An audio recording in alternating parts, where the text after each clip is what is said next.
आइए देखते हैं खबरें विस्तार से। उत्तर प्रदेश में गांधी परिवार की गढ़ रही 2 सीटें रायबरेली और अमेठी से उम्मीदवारों के नाम तय हो गए हैं। अपनी परंपरागत सीट अमेठी को छोड़कर राहुल गांधी रायबरेली से चुनाव लड़ेंगे और अमेठी से पार्टी ने किशोरी लाल शर्मा को उम्मीदवार बनाया है। हालांकि हर कांग्रेस कार्यकर्ता चाहता था कि राहुल गांधी ही अमेठी से चुनाव लड़ें। ऐसे में राहुल गांधी के अमेठी से चुनाव ना लड़ने ने कई सवाल खड़े कर दिए हैं कि राहुल गांधी ने अमेठी की बजाय रायबरेली को क्यों चुना। क्या स्मृति ईरानी जैसा मजबूत उम्मीदवार होना इसकी मुख्य वजह बन गया? इस पर विस्तार से हम चर्चा करेंगे, लेकिन उससे पहले आइए देखते हैं ये रिपोर्ट। लंबे इंतजार के बाद रायबरेली और अमेठी से कांग्रेस उम्मीदवार के नाम पर चला आ रहा सस्पेंस खत्म तो हुआ, लेकिन कांग्रेस ने अमेठी से पिछला चुनाव हार चुके राहुल गांधी को रायबरेली से और गांधी परिवार के विश्वास पात्र किशोरी लाल शर्मा को अमेठी से मैदान में उतारा। 5वें चरण के नामांकन के अंतिम दिन राहुल गांधी ने रायबरेली से नामांकन किया तो उनके प्रतिद्वंदी बीजेपी उम्मीदवार दिनेश प्रताप सिंह ने भी नामांकन दाखिल किया। अमेठी सीट से कांग्रेस के केएल शर्मा ने भी नामांकन किया, जबकि इस सीट से केंद्रीय मंत्री और बीजेपी उम्मीदवार स्मृति ईरानी पहले ही नामांकन दाखिल कर चुकी हैं। इसके साथ ही यूपी की 2 सबसे हॉट सीट पर मुकाबले की तस्वीर तो साफ हो गई, लेकिन वायनाड से चुनाव लड़ने के बाद रायबरेली से राहुल गांधी के चुनाव लड़ने और अमेठी से नहीं लड़ने को लेकर बयानबाजी भी तेज हो गई है। इस मामले को लेकर प्रधानमंत्री नरेंद्र मोदी ने बर्धमान दुर्गापुर की चुनावी रैली में कांग्रेस नेता राहुल गांधी पर जोरदार कटाक्ष करते हुए कहा कि डरो मत, भागो मत। मैंने पहले ही बता दिया था कि शाहजादे वायनाड में हारने वाले हैं और हार के डर से जैसे ही वायनाड में मतदान समाप्त होगा वो दूसरी सीट खोजने लग जाएंगे। और अब दूसरी सीट पर भी उनके सारे चेले चपाटे कह रहे थे अमेठी आएंगे, अमेठी आएंगे, लेकिन अमेठी से भी इतना डर गए, इतने डर गए, वहां से भागकर अब रायबरेली में खोज रहे हैं रास्ता। ये लोग घूम घूम कर सबको कहते हैं डरो मत। मैं भी आज उन्हें कहता हूं और बड़े जी भर के कहता हूं, अरे डरो मत, भागो मत। अमेठी से भाजपा प्रत्याशी स्मृति ईरानी ने कहा कि अमेठी से राहुल गांधी का चुनाव नहीं लड़ना बताता है कि गांधी परिवार ने चुनाव से पहले ही हार स्वीकार कर ली है। वहीं रायबरेली से भाजपा उम्मीदवार दिनेश प्रताप सिंह ने कहा कि रायबरेली के साथ गांधी परिवार ने धोखा किया है और अब जनता इन्हें अच्छे से सबक सिखाएगी। भाजपा की केरल इकाई के अध्यक्ष और वायनाड से बीजेपी उम्मीदवार के सुरेंद्रन ने भी राहुल गांधी पर वायनाड की जनता से धोखा करने के आरोप लगाए। अमेठी से गांधी परिवार का ना लड़ना इस बात का संकेत है कि कांग्रेस पार्टी चुनाव में एक वोट पड़ने से पहले ही अमेठी से अपना हार स्वीकार कर चुकी है, क्योंकि अगर उन्हें लगता कि यहाँ जीत की कोई भी गुंजाइश है तो वो यहाँ से लड़ते, अपने प्रॉक्सी को ना लड़ाते। रायबरेली के साथ सोनिया गांधी ने धोखा किया, प्रियंका गांधी ने धोखा किया और जिनको अमेठी से प्रत्याशी बनाया उन्होंने धोखा दिया। रायबरेली की जनता ने सोनिया गांधी को सांसद चुना। सोनिया गांधी ने अपना प्रभारी बना करके पावर डेलीगेट कर दिया प्रियंका गांधी के हाथों में। प्रियंका गांधी ने अपने पावर डेलीगेट कर दिए किशोरी लाल शर्मा के हाथों में। 10 सालों में न सोनिया गांधी रायबरेली वासियों को मिली, न प्रियंका गांधी मिली और न ही किशोरी लाल शर्मा मिले। रायबरेली के लोग बड़ी बेसब्री से इन नकली गांधियों का इंतजार कर रहे थे, ये आ गए हैं। अब रायबरेली इनको अच्छे से सबक सिखाएगी। During election time, what we said, it is true now.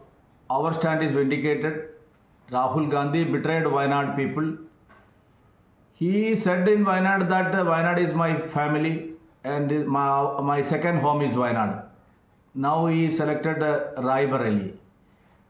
This time Wayanad and Raebareli he will lose. Definitely Rahul Gandhi will lose in Wayanad and he will not win in Raebareli also। सवाल ये भी उठ रहा है कि आखिर क्या वजह है कि राहुल गांधी ने अमेठी के बजाय रायबरेली सीट को चुना। DD news. और दर्शक ये सोच सकते हैं कि आखिर रायबरेली को लेकर इतना शोर क्यों है? क्योंकि 2019 के लोकसभा चुनाव में कांग्रेस को यूपी में सिर्फ एक सीट पर जीत मिली थी और वो है रायबरेली। और इसीलिए आज जब तमाम सवालों से घिरी थी कांग्रेस, तो उसमें कांग्रेस की ओर से ये बयान भी आया कि भाई ये जो निर्णय लिया गया था ये पूरी सोच समझकर रणनीति के तहत लिया निर्णय है। तो प्रियंका गांधी का नाम क्यों आ रहा था? तो भाई प्रियंका गांधी नहीं लड़ना चाहती थी क्योंकि वो एक अपनी सीट के लिए नहीं बल्कि पूरे देश में प्रत्याशियों के लिए चुनाव प्रचार करना चाहती थी। जवाब कांग्रेस के पास अपने ही है, लेकिन अगर ये रणनीतिक पहल थी तो ये कितनी कारगर साबित होगी, ये जरूर एक मौजू सवाल है। रायबरेली से राहुल गांधी के चुनाव लड़ने और अमेठी से नहीं लड़ने को लेकर कांग्रेस की प्रतिक्रिया भी सामने आई है। इस पूरे मामले में कांग्रेस की प्रतिक्रिया भी सामने आई। इन सीटों पर प्रियंका गांधी के नाम की भी चर्चा चल रही थी। प्रियंका गांधी ने अमेठी से केएल शर्मा को सही विकल्प बताया और कहा कि वे लंबे समय से अमेठी का कामकाज संभालते रहे हैं और उन्हें यहाँ के हर इलाके और हर गली की बेहतर जानकारी है। कांग्रेस महासचिव जयराम रमेश ने एक्स पर अपनी प्रतिक्रिया दी है। बहुत अच्छी चॉइस है। बहुत समय से शर्मा जी संभाल रहे हैं अमेठी को। 99 से जब पहले चुनाव का संचालन हमने किया था तो हम दोनों ने साथ में किया था। अमेठी का हर गांव के हर गांव को जानते हैं, हर गली को जानते हैं। बहुत अच्छा रहेगा। उन्होंने लिखा कि राहुल गांधी के रायबरेली से चुनाव लड़ने की खबर पर बहुत सारे लोगों की बहुत सारी राय हैं, लेकिन वो राजनीति और शतरंज के मंझे हुए खिलाड़ी हैं और सोच समझकर दांव चलते हैं। ऐसा निर्णय पार्टी के नेतृत्व ने बहुत विचार विमर्श करके बड़ी रणनीति के तहत लिया है। इस निर्णय से बीजेपी और उनके समर्थक धराशायी हो गए हैं। उन्होंने आगे लिखा कि रायबरेली सिर्फ सोनिया गांधी की नहीं बल्कि खुद इंदिरा गांधी की सीट रही है। ये विरासत नहीं, जिम्मेदारी है, कर्तव्य है।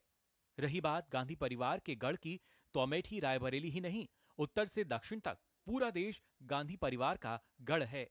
कांग्रेस के वरिष्ठ नेता और राजस्थान के पूर्व मुख्यमंत्री अशोक गहलोत ने कहा कि इससे पूरे देश में अच्छा संदेश गया है और कांग्रेस के कार्यकर्ताओं में काफी उत्साह है। वहीं अमेठी से कांग्रेस उम्मीदवार बनाए जाने पर किशोरी लाल शर्मा ने पार्टी के शीर्ष नेतृत्व का शुक्रिया अदा किया है।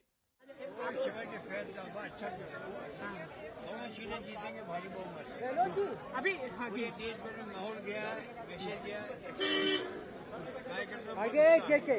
मैं खड़गे जी का, सोनिया जी का, राहुल जी का, प्रियंका जी का हृदय से धन्यवाद देता हूँ कि उसने मेरे जैसे छोटे कार्यकर्ता को इतनी बड़ी जो उनकी पारिवारिक सीट है उसकी जिम्मेवारी मेरे को दिया है। मैं पूरी कोशिश करूँगा कि यहाँ मेहनत करूँ क्योंकि मैं यहाँ 40 साल से इस क्षेत्र की सेवा कर रहा हूँ। कांग्रेस समर्थक इस फैसले को मास्टर स्ट्रोक कह रहे हैं, पर समझ में नहीं आ रहा कि इसका आधार क्या है। हाई प्रोफाइल रायबरेली सीट पर भाजपा प्रत्याशी दिनेश प्रताप सिंह लगातार दूसरी बार गांधी परिवार के सामने होंगे। 2019 में दिनेश प्रताप सिंह सोनिया गांधी से 1,64,178 मतों से हार जरूर गए थे, लेकिन उन्होंने सोनिया गांधी के जीत के अंतर को कम कर दिया था। वहीं अमेठी सीट पर केंद्रीय मंत्री स्मृति ईरानी ने पिछले चुनाव में राहुल गांधी को हराकर कांग्रेस के इस दुर्ग में कमल खिला दिया था और इस बार भी वो बीजेपी की उम्मीदवार हैं। ऐसे में देखना होगा कि अमेठी में कांग्रेस के किशोरी लाल शर्मा स्मृति ईरानी को कितनी मजबूत चुनौती दे पाते हैं। DD news.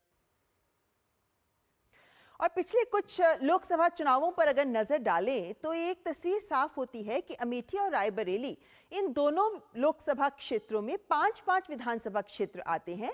अगर हम अमेठी की तरफ नजर डालें तो आप एक नजर यहां देख सकते हैं कि 2007 में यहां सपा कांग्रेस के पास अधिकतर सीटें थी। बसपा 2007 में इनके पास एक सीट थी, लेकिन उसके बाद बसपा कभी विधानसभा चुनावों में किसी भी विधानसभा में सीट अपने नाम नहीं कर पाई।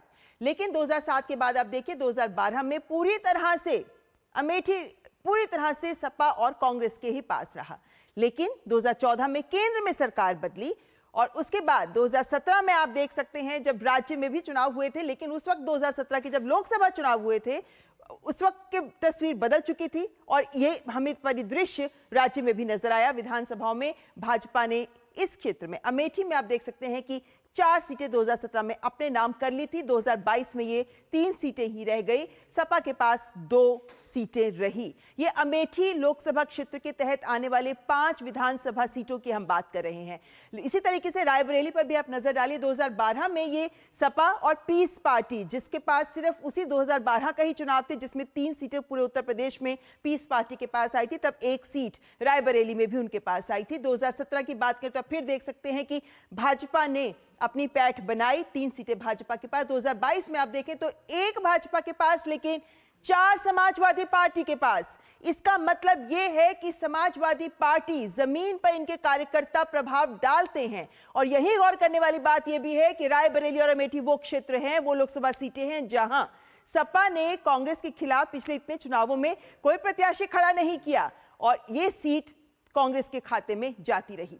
अमेठी में अगर वोट प्रतिशत पर आइए एक नजर डालते हैं कैसे वक्त के साथ वोट प्रतिशत बदला है, क्योंकि अगर आप देखें तो भाजपा का जो कि आपको भगवा रंग में नजर आ रहा है, सपा और कांग्रेस के वोट को अगर हम मिला देते हैं तो ये मत प्रतिशत हर बार के चुनावों में आप देख सकते हैं कि ये मत प्रतिशत भारतीय जनता पार्टी के वोट प्रतिशत से ज्यादा है।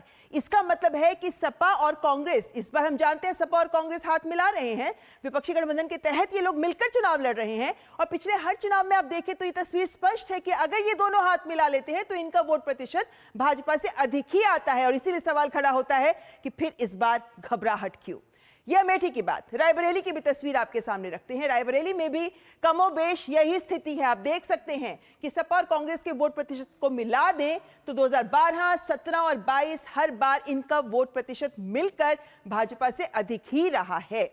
इसीलिए ये सवाल जो इस बार हम उठा रहे हैं कि आखिर अमेठी को छोड़ रायबरेली क्यों गए और रायबरेली को लेकर भी घोषणा इतनी देरी में की कांग्रेस ने। कांग्रेस का जीत हार का मत प्रतिशत भी आप एक बार अगर आप देख लें तो आप पाते हैं 2099, 2004 ये मत प्रतिशत लगातार बढ़ता हुआ, 99 से 2004 से 2009 तक ये मत प्रतिशत लगातार बढ़ा है। लेकिन उसके बाद 2014 देश में मोदी लहर, ये मत प्रतिशत कम हो गया। जीत का अंतर का जो वोट का अंतर है वो कम हो गया और 2019 में ये -5.85, क्योंकि 2019 में अमेठी से राहुल गांधी हार गए थे, ये -5.85 है। और इसलिए ये महत्वपूर्ण है कि किस तरीके से वोट प्रतिशत भी, किस तरीके से जनाधार कम होता गया अमेठी में कांग्रेस का। रायबरेली में भी कमोबेश यही स्थिति।